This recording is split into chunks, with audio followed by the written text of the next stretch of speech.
many people use different terms related to artificial intelligence, so I wanted to make sure that we start with these definitions. Artificial intelligence is a general term that refers to machines that exhibit some kind of intelligent behavior, mimicking human behavior. Exhibiting does not necessarily mean that they have to be intelligent. Sometimes it's a matter of perception. Many of you may know a genius mathematician, Alan Turing, who came up with this idea of testing whether a machine is intelligent enough by having a specific test. So you have two terminals. On one end of the terminal, there is a human. On the other end of the terminal, there is a machine.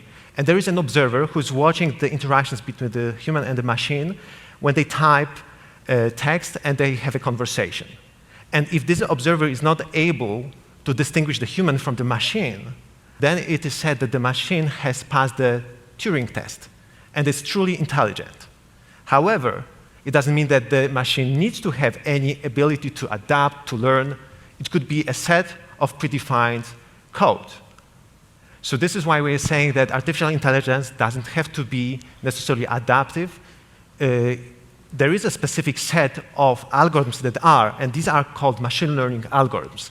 These are algorithms that ingest data and are shown examples of the proper behavior, improper behavior, and they are trying to find patterns in the data, generalize the information, and adapt. And this is what we refer to as machine learning.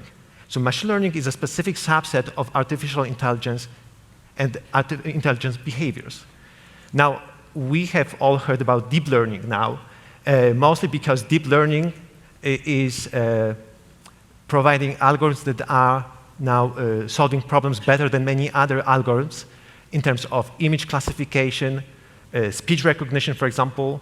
So deep learning is a specific subset of machine learning algorithms that is based on a similar architecture to our brains. Typically, we refer to the deep learning algorithms as artificial neural networks. And these algorithms are trying to solve problems very much like our brain does. And they're doing this pretty well. And to illustrate these three concepts, I wanted to show you these two robots. So one robot is a humanoid robot called Atlas. And this robot has all three aspects of these terms that we just described: artificial intelligence, machine learning, and deep learning. So this robot is able to walk, to carry heavy load, to jump over obstacles. It can even do backflips better than most humans can. And it is using machine learning to coordinate the movement with visual input and other stimuli, and is using deep learning to recognize objects in its visual space.